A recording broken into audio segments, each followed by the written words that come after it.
لە ماوەی 24 کاتژمێری ڕابردوودا پەیوەندیەکانی نێوان ئەمریکا و ئێران جارێکی تر چوونەتە قۆناغێکی هەستیار دوای ئەوەی کەشتێکی گواستنەوەی گازی سروشتی قەتەری لە نزیک تەنگەی هۆرموز بووە ئامانجی هێرشێک.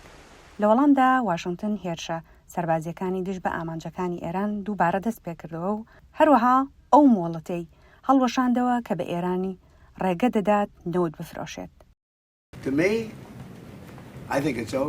بۆ من پێم وایە کۆتایی پێهاتووە، ئیتر نامەوێت مامەڵەیان لەگەڵ بکەم. ئەوان زبڵن، دەزانی زبڵ چییە؟ ئەوان زبڵن، ئەوان کەسانی نەخۆشن، ئەوان لەلایەن کەسانی نەخۆشەوە سەرکردایەتی دەکرێن.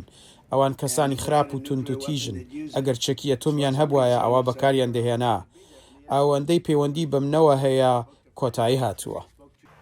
یەکێک لە گرنگترین بابەتەکانی گفتوگۆکان ئازادی هاتوچۆ و ئازادی تێپەڕبوونی تەنگەی هۆرموز بووە. ئەم ڕێگە ئاویە یەکێکە لە گرنگترین ڕێگەکانی گواستنەوەی نەوت و گازی سروشتی بۆ جیهان.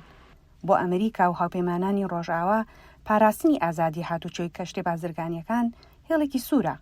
ئەگەر ئێران هەوڵ بدات سنوورداری یان کۆنتڕۆڵی ئەو هاتوچۆیە بکات، ئەوە ئەو بابەتە دەتوانێت ببێتە خاڵێکی چارەنووساز و تەنانەت هۆکاری تێکچوونی تەواوی ڕێکەوتنی نێوان دوو وڵاتەکە.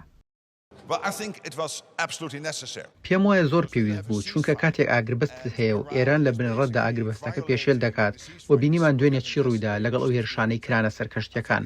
پێم وایە بە تەواوی گرنگە کە ئەمریکا کاردانەوەیەکی بەهێزی هەبێت. هەروەها چاوەڕوانی ئەوە دەکەم هاوپەیمانان ئەمڕۆ تاوتوێ ئێران بکەن. پێشبینی دەکەم ئەمڕۆ هاوپەیمانان دووپاتی بکەنەوە کە ئێران هەرگیز نابێت دەستی بە توانای ئەتۆمی بگات.